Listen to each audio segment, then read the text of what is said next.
A couple of days ago I said what I personally think a Souls-like has to include to be labelled as a Souls-like. For example, one of the things I mentioned is that it has to be third person. I also mentioned that I don't particularly like side-scrollers. Don't hate them, they're just not really my cup of tea. So, with that said, today we're going to be talking about a 2D side-scroller called Dead Cells.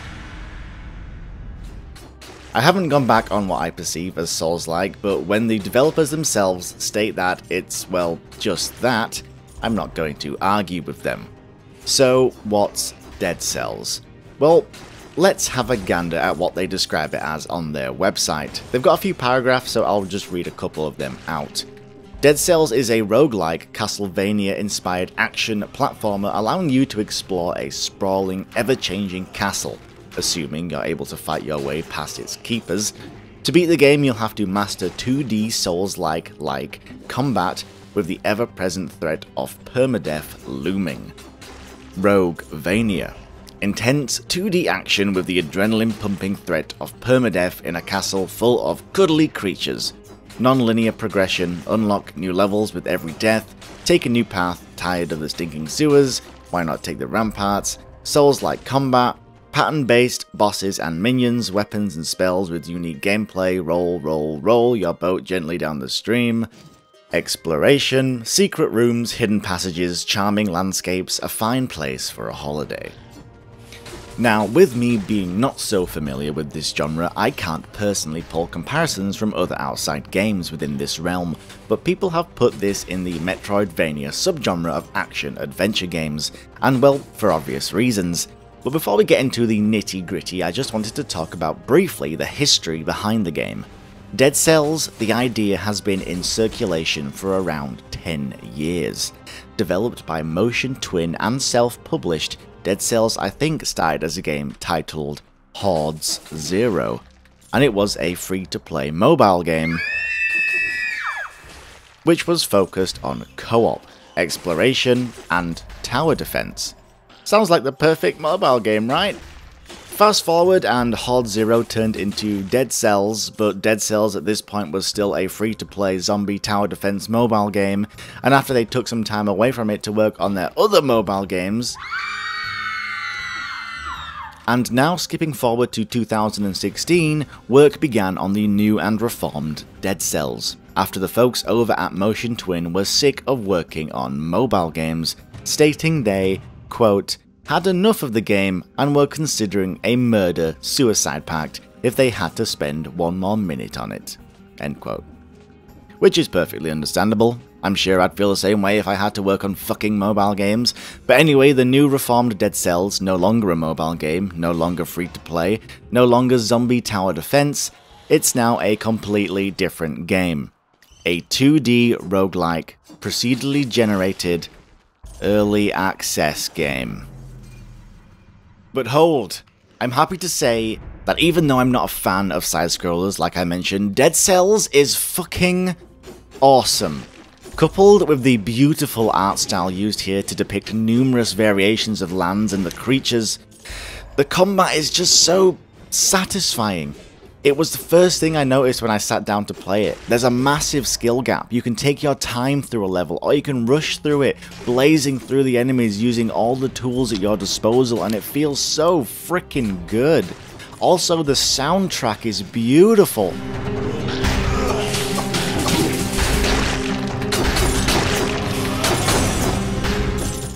There's times where you're in a safe room and the tone shifts along with the music and you get this sense of tranquility.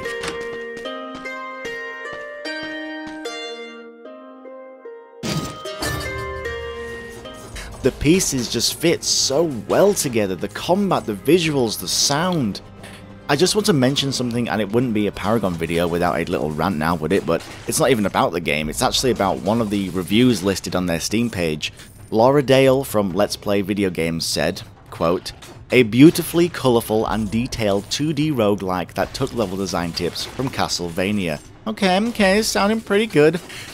And captured the combat feel of a Dark Souls or Bloodborne game. What? Just fucking what?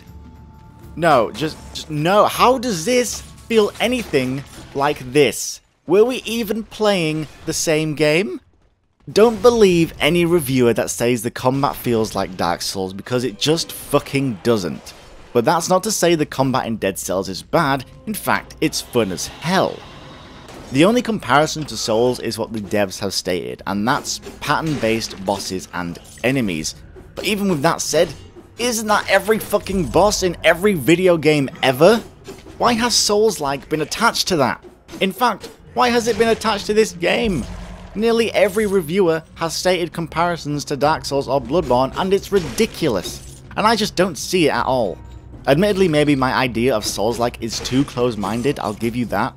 Obviously, there's other elements out there that cipher into what makes a game Souls-like. I swear, if I have to say Souls-like again, I'm gonna fucking... But anyway, with Dead Cells being a roguelike and coming from a mobile game background, the two kind of go hand in hand. I've always treated roguelikes as time fillers. I'll have a couple of runs and then call it quits, and I've always treated this genre like that. Always. Similar to mobile games.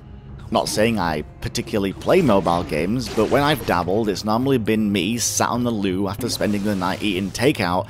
12 hours later, not only do I find myself feeling lighter, but I've also played enough base building mobile games to last me until my next visit to the toilet. Yeah, we're making poop jokes on this channel, we've officially stooped that low. The only difference between Dead Cells and another game of the roguelike genre I like, Binding of Isaac, I'll play Binding of Isaac for maybe 3 or 4 runs and then call it quits, but with Dead Cells, I played this for 5 hours straight. I don't normally do that. This thing had me hooked. Yes, I'm actually praising it. That at least gives it some merit, right? So we've established it's good, but let's address the elephant in the room. Early access.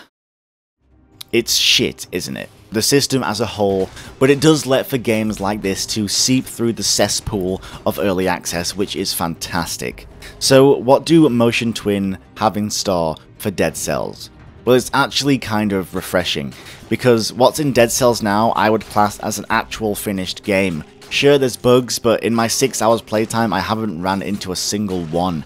But they plan on adding content to this existing game which is already polished, and got quite a substantial amount of content there to begin with. They just want to double its size. This is how I like seeing early access games. A strong as hell foundation and not some bare bone bollocks. A game where you can play now and it feels like you're not playing some inferior product. This is how you do early access, and I respect them so much for that. Bravo, guys. Bravo. Now, in no way am I endorsed by Motion Twin to say what I'm about to say. Support these guys. Buy this game, because it's guys like these that are using the early access platform to its fullest potential. I really do strongly recommend this game. Dead Cells is a beautiful, satisfying time killer that'll keep you on your toes, making you want to come back for more. You can find it on Steam, being released on the 10th of May.